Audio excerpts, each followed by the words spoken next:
Well, you didn't give me an easy solution, Dave, but no, I did.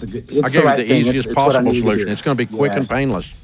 Takes about 10 minutes, but I am not going to light wet wood. I had one guy go, "I'm burnt out." I'm good. That's impossible. You were never on fire. I own a sourcing company in the DFW area. We have a scrappy team of 7, and we did 6.6 last year.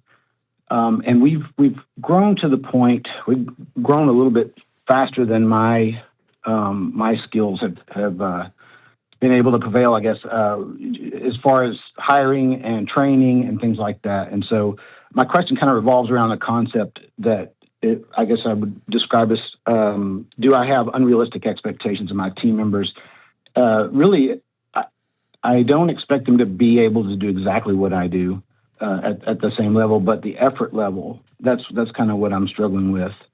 I don't feel like the effort level it's equal to what I'm paying some of these people. I got some. So you think you got some guys mailing it in that are just working at JOB? That's right. Okay. Yeah. All right. Well, one of the things we did at the stage you're at the Pathfinder stage of the 5 stages of business, and I'll send you a copy of the book, Build a Business You Love, which will walk you through this, and because it shows you how the EntreLeadership system works. All right.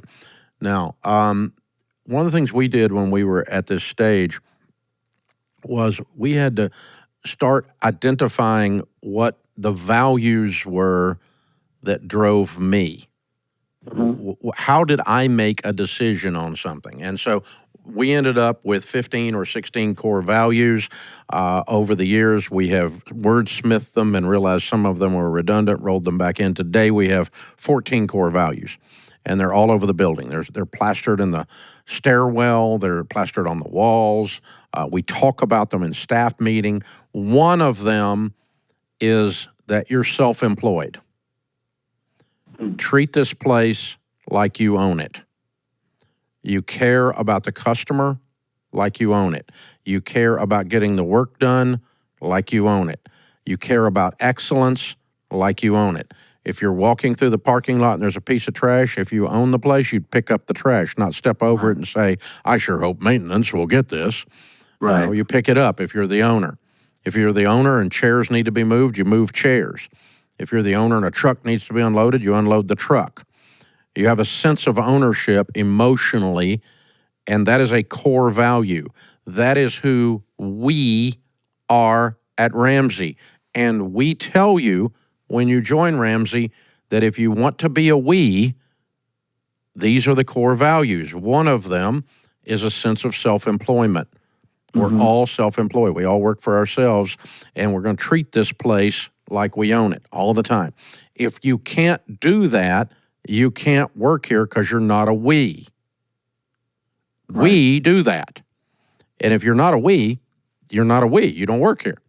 And so if someone here, based on that, is mailing it in, immediately, it might be a coworker is going to go, "Hey, dude, we don't do that here." Or a coworker could go to a leader and say, "Hey, so-and-so is mailing it in. They come in late, they leave early, and they sit on Facebook all day, and they're not in social media." You know? They're late, they're just mailing it in. They're just collecting a check. They're a parasite. And nobody wants to work beside that, much less employ that. And so we have made it a cultural icon that you have to care, what you said, you have to care to work here. And so now you've kind of got to go in after the fact with 2 of your 7 people, but you just start with all 7 and go, "Guys, I've come to realize there's a couple of things that drive me, and one of them is the self-employed mentality, and that is one of our core values going forward. We're going to all act like we're self-employed. We're going to all act like we care. We're not going to mail it in. And if I sense somebody's mailing it in, and if I sense somebody's just working at JOB just to collect a check, then you're not going to fit in here. I'm going to talk to you about it and see if you can stop doing that so you can stay." But we, though, if you want to be a we don't mail it in. We leave it all on the field. We're playing for the Super Bowl every play. You grip the ball and you put your head down and you run headlong into the line. You do what it takes to go win. You call the play, you execute the play, you leave it on the field. You're breathless when you come to the bench. That's what we that are self-employed do, and that's what you're going to do if you're part of our team. And if based on this change, some of you may want to elect to not be here anymore. Because honestly, that's going to happen involuntarily if we don't make some changes among some of the attitudes. So it's okay. I understand up to this point. No, not going to hold any grudges for the past because I wasn't real clear before. But I want to be really crystal clear with everybody, kind, and say, if you work here, this is what we do. And you can do that with anything. We did it with gossip. Early on, we had a little bit of gossip going on when we had 8 or 10 people here. And I don't have much toleration for that kind of garbage. So I set up, one of our core values is you hand your negatives up and your positives down. If you hand your negatives down and you stand at the water cooler and gripe about how dumb your boss is, your boss will fire you. Right. Because he's dumb. He'll do that. Well, what do you find motivates people to do that? Because I've had some of these. I've been an elite member for a little while. I'm gobbling this material up as fast as I can. I love it. By the way, thank you so much for it. One of the where I'm at with this one person is in tough conversation number 4, where it's basically an ultimatum. Yeah, they're gone. I don't think you're going to make it. They're not going to make it. That kind of thing. But so the quandary, I guess, is a little bit. It's twofold. The one is this person, while he's carrying a very small portion of the weight, that portion is enough to really hurt me if I have to. It's hurting you more if he stays. Yeah, because everybody else is running at 20% off because they're watching this moron. Yeah. Well, that's where I'm at, and I did. I've written some. It hurts. I got to tell you, when you got 7 people and you let go of one of them, you lost 1/7 of your production. Is the way it feels. Minimum. You might have lost more than that. It's more than that. Yeah, I fired a star salesperson one time because they would not stop gossiping. Couldn't get them to quit. And I fired them, and I felt like, God, I'm lost. I'm going to have to get out there and sell again. I'm going to have to pick up the ball. And the weirdest thing happened? We didn't even miss them. The other people picked up the volume, and all my fears were completely unfounded. And that's what you're going to find here, because the other people are going to be so glad this guy's gone, because donkeys thoroughbreds don't like to work with donkeys. Right. And they're gonna step it up. They're gonna pick up, and you could even have a meeting and go, guys, we're a small group. I'll just go ahead and tell you, it scares me at a small group like this to let somebody like this go. But I felt like it was more important for our team to be aligned, and our team to be a team, and our team to love each other and trust each other, and everybody here playing with everything they've got, than it was the amount of production that one person had. So the rest of you and me, we got to pick up the slack to offset this until we can get somebody hired in here that actually cares and has a crusade mentality. And I'll get them in here and fast as I can. But the rest of us, come on, guys, we got to work together and we're going to pick it up. But the good news is we don't have to, tolerate somebody that doesn't care anymore. Yeah. And the other one that's kind of hovering in the fringes in this discussion will straighten up really, really fast when you do this.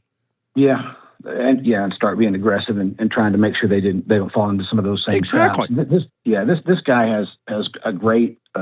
He's humble, but the hungry and smart parts are just not there.